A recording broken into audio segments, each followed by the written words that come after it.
Welcome to week 2, Explore the Bible. We're continuing in the book of Job. Today we jump to chapter 14. So if you've read the part that comes before that, you know that what happens after Job's life kind of falls apart and all these things happen that Satan instigates against him. He has some friends come over. Use friends in the very loosest form of the word, right? These guys are not real friendly. I mean, basically what they tell Job is, the reason all this happened is because you got sin in your life. If you didn't have all this sin in your life, then these things wouldn't be going on. And these three friends have they have what is very common. Not just common in the world, common in the church even. Kind of a transactional belief in how God deals with us. That if you do good, good things happen. If you do bad, bad things happen. So if bad things are happening, you must have done bad. If good things are happening, you must have done good. It doesn't take long to look in the world and know that's not true, because we know there are a lot of people that are doing very good things that are having very difficult times. It doesn't take long to look at Scripture to know that there were many people who followed the Lord and went to jail, who died for their faith. So they were doing the best things and yet suffered the worst end. And there were also people that were doing wrong things that prospered, that became wealthy, powerful. Right? There are kings who completely rejected God, but they were the king. It looked like they had good happening in their life, right? And of course we know the beginning of the story of Job. That in the very beginning of the story, we have this conversation. So we know why this happened. That in fact, the bad that happened to Job was precisely because he was good. Remember, the Lord said he is a good man, a man of high integrity, a man who will not turn to evil. He turns away from evil. He fears the Lord. And Satan said, well, let me have a shot at him. And so God allowed Satan to do all this. So in fact, all of these things happened to Job because he was a good man, because he feared the Lord, because he had high integrity, because he turned from evil. But his friends, they don't know about that conversation, but we do, right? Because we've read the beginning of this book, so we know what happened at the beginning. So they just look on the outside and they go, well, this is just all because you got sin in your life, Job.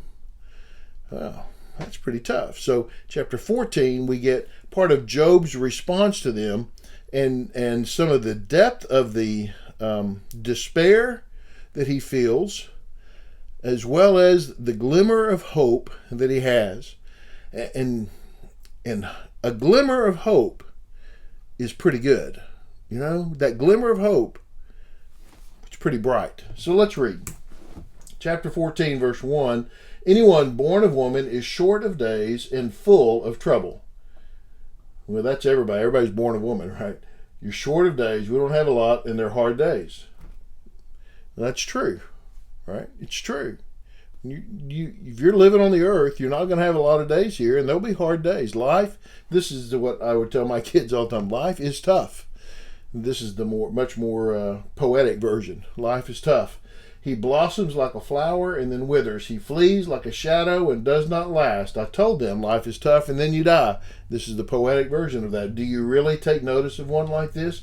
Will you bring me into judgment against you? Who can produce something pure from what is impure? No one. We can't make good in our lives. We can't do it. We are impure beings. So this idea that somehow we can be good enough for God, that somehow we can create righteousness in our own lives, is crazy. If you have dirty water, you don't make it clean water by putting more dirty water in it, right? You can't do it. It's impossible. In fact, if you were to just keep pouring clean water into it, it might look clean, but would you drink it? If I had a glass of just mud, and I just took 5 gallons of water and poured them in there over and over and over until finally it looked like all the mud was gone and it was just clean water left, would you drink that? I wouldn't, because we know it's not pure. It may appear that way, but it's just not, is it? When you have a sinful life, it doesn't matter how much good you put in it, you still have to deal with the sin. You still have to deal with the sin. Just like in that glass, no matter how much clean water you pour in it, you still got to deal with that, the bacteria, the germs, the gook that's in there. You got to put the soap in and clean it, right? Well, that's true. He says you can't make something pure out of what's impure. There is hope for a tree, he says. If it's cut down, it will sprout again. and its shoots will not die. If its roots grow old in the ground and its stump starts to die in the soil, the scent of water makes it thrive and produce twigs like a sapling. But a person dies and fades away. He breathes his last. Where is he? You see the despair? You hear that despair for Job? A tree, gets cut down, but that root is still there, and if it can get to some water, you'll see something come up out of that root. There can be life there, but when they die and you put them in the ground, they're in the ground. They fade away. They breathe their last. Where they go? He sees the shortness of life. He feels the despair. As water disappears from a lake and a river becomes parched and dry, so people lie down never to rise again. They will not wake up until the heavens are no more. They will not stir from their sleep. Hear this life, it ends, and when this life ends, there's just nothing. He has this. Now let's remember where Job is, okay? And this is an important thing too, to understand what this book is. This is wisdom literature. This is poetry that he is speaking. It's being written in poetic form, right? And so this is not didactic. This is not Jesus preaching at the Sermon on the Mount. Okay, this is poetic literature, and so it's exploring life and exploring emotion and exploring feelings about things, not teaching truth about it as much as it is helping us to understand. These are the things that Job said. These were the feelings that Job had. These are the emotions that he was going through. Okay? And remember when this is written, way, we don't know exactly when it's written, but it's certainly way before Jesus, right? It's Old Testament, so it's before the resurrection. And this is where he is. And remember, there are a lot of Jews who did not believe there was life after death. There's a division between the Pharisees and the Sadducees. The Pharisees believed in the resurrection of the dead. The Sadducees did not believe in the resurrection. And as I learned as a young child, that's why they were sad, you see, because they did not believe in the resurrection. That's how I always remembered which one was which. They didn't believe in the resurrection. That's why they were sad, you see. Okay, that's just goofy, but here we go. He says, if only you would hide me in Sheol and conceal me until your anger passes. If only you would appoint a time for me and then remember me. When a person dies, will he come back to life? If so, I would wait all the days of my struggle until my relief comes. It's just a glimmer. It's just got a little glimmer. But it's there, isn't it? There is this glimmer of hope for Job. If only he could live in Sheol, as this abode of the dead, this belief that when you died, you went to Sheol. You kind of stayed in this abode of the dead, that you weren't exterminated, you weren't annihilated.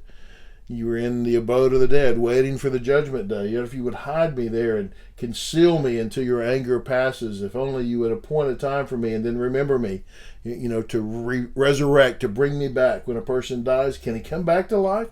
You see the question? He doesn't know. He's not sure. It's not settled for Job. Job loves the Lord. He follows the Lord. He believes in him, but he hasn't heard this yet. He doesn't have this knowledge. He's Christ, pre-incarnation, right? So he doesn't have that knowledge that we look back on and we say, well, of course you'll live again. Jesus rose from the dead. He doesn't have that knowledge, so he's not sure, right? And he says, man, if that were the case, if you could come back, he says, man, I would wait through this struggle. I would endure until relief comes, because that is relief. Oh. That glimmer of hope. It's all he needed. There was a sense of, man, what is the point of my life? And I'm going through all of this, and why am I doing this? And then you're just going to die, and then that's it. But if there is life after death, well, I'd go through this and wait for that, because that's going to be good. I would endure through this if I knew, if I was sure. Is there? Will it come back to life? Listen, when a person is in the midst of depression, when they're going through a really deep crisis, don't expect for them, or if it's you, don't expect that you will enunciate deep, abiding hope and faith in God, and never have a moment of grief or a moment of loss or a moment of wonder and question and doubt. Don't expect that. Don't put that expectation on yourself or someone else. That they just need to, they're a Christian. They need to act more faithful. They need to believe it. Don't put that on them. It's hard. It's a challenge. And don't if you don't get there, if you're not living there, don't have this expectation that you should and then kind of beat yourself up because you're not acting as faithful as you think you ought to. Okay? It's okay to question. It's okay to doubt. It's okay to wonder. It's okay to grieve. It's okay to express these things. The Lord can take it. The Lord can deal with it. Express those things. But if you just have that glimmer, and sometimes all we need is just that glimmer. That the Lord can get us through, that there is a little bit of hope there, I think maybe. And that's enough. And so if you just got that, hang on to that. Hang on to it tight. And let the Lord work through and build that back in your life, okay? Hey, thanks for watching. I really appreciate it. I hope this has helped as you study, as you prepare to teach. Subscribe to the channel, like, share, comment, all of that. Let us know what your questions are maybe as we go through Job. You got questions, write them in the comments and we'll respond back to them because it's a tough book. It's a challenging book, and we'd encourage you to comment as you watch. Thanks so much. We'll see you next time.